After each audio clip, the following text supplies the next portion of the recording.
Razonamiento y argumentación jurídica, el paradigma de la racionalidad y la ciencia del derecho. Exordio. Si el pensamiento no sufriera desviaciones irracionales, no hubiera sido necesario crear métodos los cuales permiten mantener la objetividad. Eduardo Nicole. ¿A qué llamamos racional y en contrapartida, a qué llamamos irracional? ¿Por qué y para qué usamos esas expresiones? Racional parece ser una expresión elogiosa, un predicado positivo. ¿Por qué? Pero, ¿cómo reconocer la racionalidad? ¿Qué es un razonamiento? ¿Cómo distinguirlo? ¿Cómo se hace presente? A este enjambre de preguntas trata de responder este libro. El título del libro claramente anuncia un ámbito muy específico de reflexión, cómo se presenta la racionalidad al pensar y describir derecho, en qué sentido la racionalidad informa la labor de los juristas, qué razonamientos usan los juristas para explicar y aplicar el derecho. También a estas cuestiones pretende responder este libro. El término racionalidad, dice León Olivet, suele aplicarse a una gran variedad de actividades. Puede predicarse racionalidad o irracionalidad de las acciones y decisiones de los individuos. La discusión acerca del significado de racionalidad, así como sobre las cosas a las que se aplica, es tan antigua como la filosofía occidental misma. Y en consecuencia con lo anterior, en este libro me lanzo a la búsqueda de los usos originarios de razón y de racional en el mismísimo despertar de la filosofía occidental. Rastrear los orígenes de lo racional en la cuna de la civilización occidental no es pasatiempo intelectual ni erudición ociosa. Participo de la idea de que muchos de los complejos problemas de la cultura y de la ciencia contemporáneas son mejor entendidos cuando se estudian en el momento que surgen, en circunstancias relativamente más simples y no en las formas interpoladas en que posteriormente se conocen. Por ello pregunto, ¿cuáles fueron las condiciones que gobernaron los usos de expresiones como razón, razonamiento, racional que emergieron con los griegos? Como se advertirá en el curso de este trabajo, defiendo la tesis de que la racionalidad es básicamente un concepto metodológico que se aplica a cursos de acción intelectual que tienen que ver con el reconocimiento científico. En efecto, las expresiones razón, razonamiento racional y otras relacionadas nacen a la par que la ciencia griega. Y ciencia son palabras cuyos significados están estrechamente unidos. Razón, racional y razonamiento se aplican a las formas de pensar propias del quehacer científico. Este es el uso clásico. En este orden de ideas, adopto la tesis de que la razón es la capacidad de los seres humanos para obtener conocimiento acerca del mundo. Esta capacidad incluye la habilidad de construir y usar un lenguaje conceptual y a través de él ofrecer y requerir razones. De ahí se sigue el marcado antagonismo entre ciencia y creencias. Los griegos descubren que la adhesión general, aún unánime, a una creencia no es condición de su verdad. La razón es connatural a la ciencia y por tanto lejos del pasado impenetrable de las creencias. Con el advenimiento de la ciencia, razón y emoción, se separan los cursos de acción intelectual, sus mecanismos y resultados. Se convierten en el núcleo del significado de razón y racionalidad. La ciencia deviene así el paradigma de la racionalidad. En la formación y difusión del paradigma de la racionalidad se pueden aislar varios momentos. Retengo tres.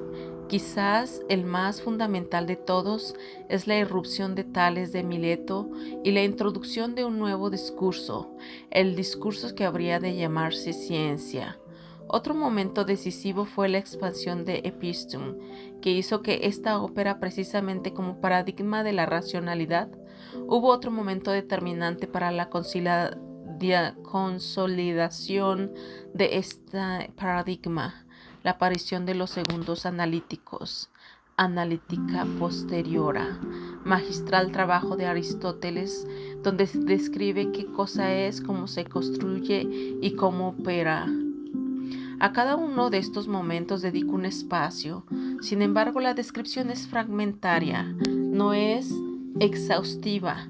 Está muy lejos de agotar la problemática de la ciencia clásica. Subrayo únicamente los rasgos que más tienen que ver con la construcción de la ciencia, que los romanos llamaron desde temprano jurisprudencia. Antes de abordar el tema de la construcción de la jurisprudencia, me detengo brevemente a analizar la tenue distinción entre razón epistémica y razón práctica.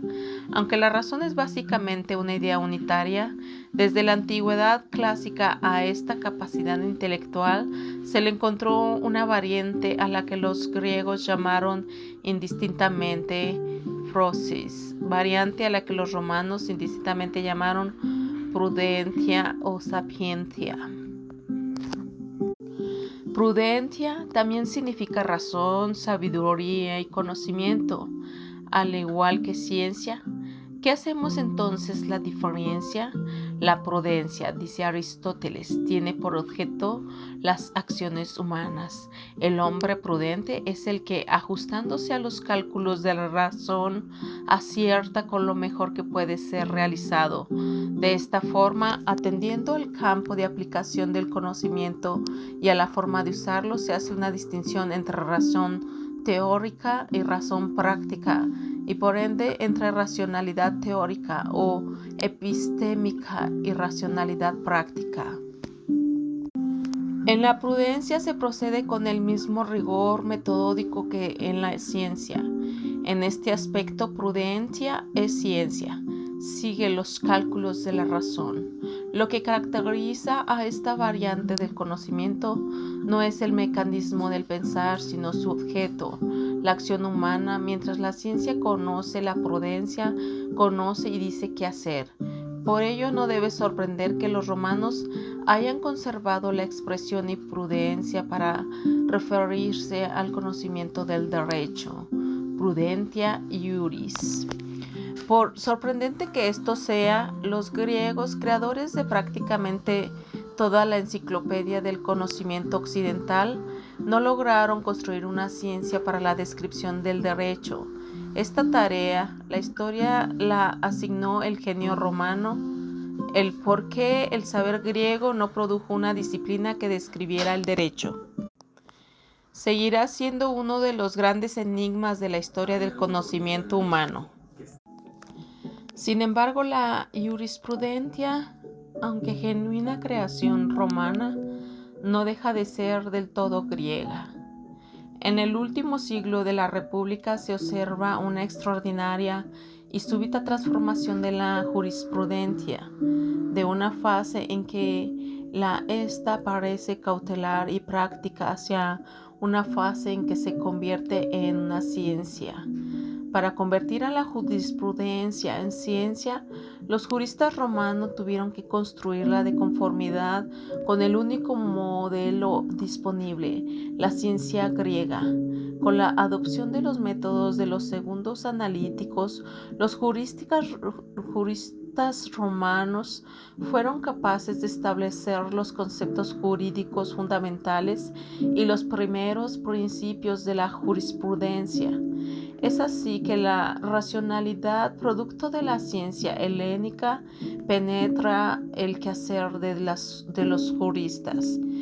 Siguiendo firmemente el hilo conductor de la historia, me propongo mostrar en este libro que la racionalidad que informa el quehacer del jurista es una aplicación de los métodos de la ciencia griega paradigma de la racionalidad. Los juristas no se limitaron a ornamentar su oficio.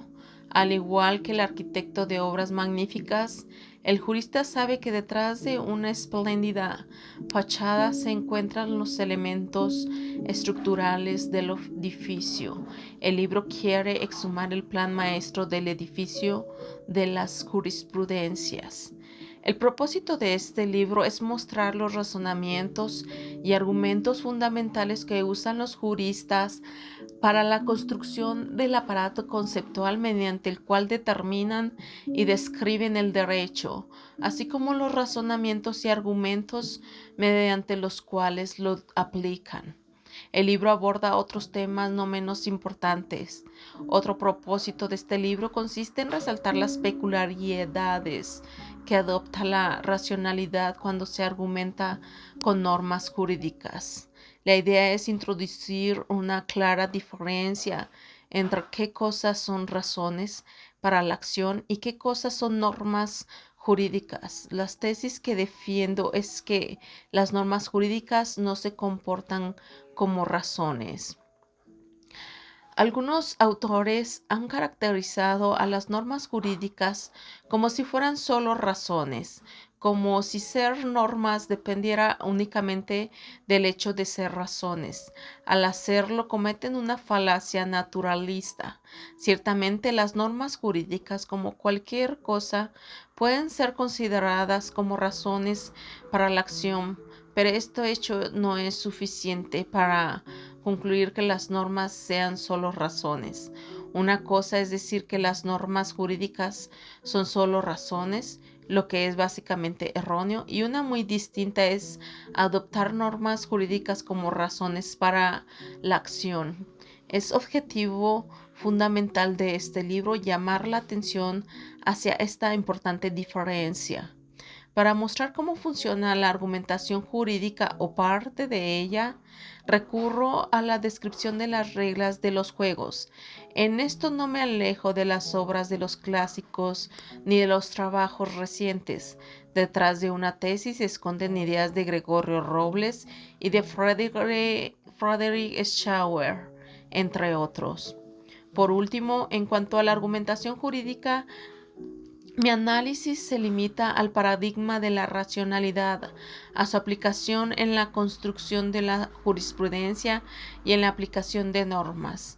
No intento ir más allá, aunque en ocasiones me refiero a varios aspectos de la racionalidad jurídica. El énfasis es dado a los temas que he referido, salvo referencias incidentales. No analizo la disputatio fori ni los mecanismos internos y externos de la toma de decisiones. Prácticamente no hablo de justificación. Para ello, el lector cuenta con una amplia literatura de distinguidos autores: Eugenio Niels, McCorney Manuel Atienza, Tecla Masares, Robert Alexi, Aulis Arnio, Ricardo Gilbert, entre otros.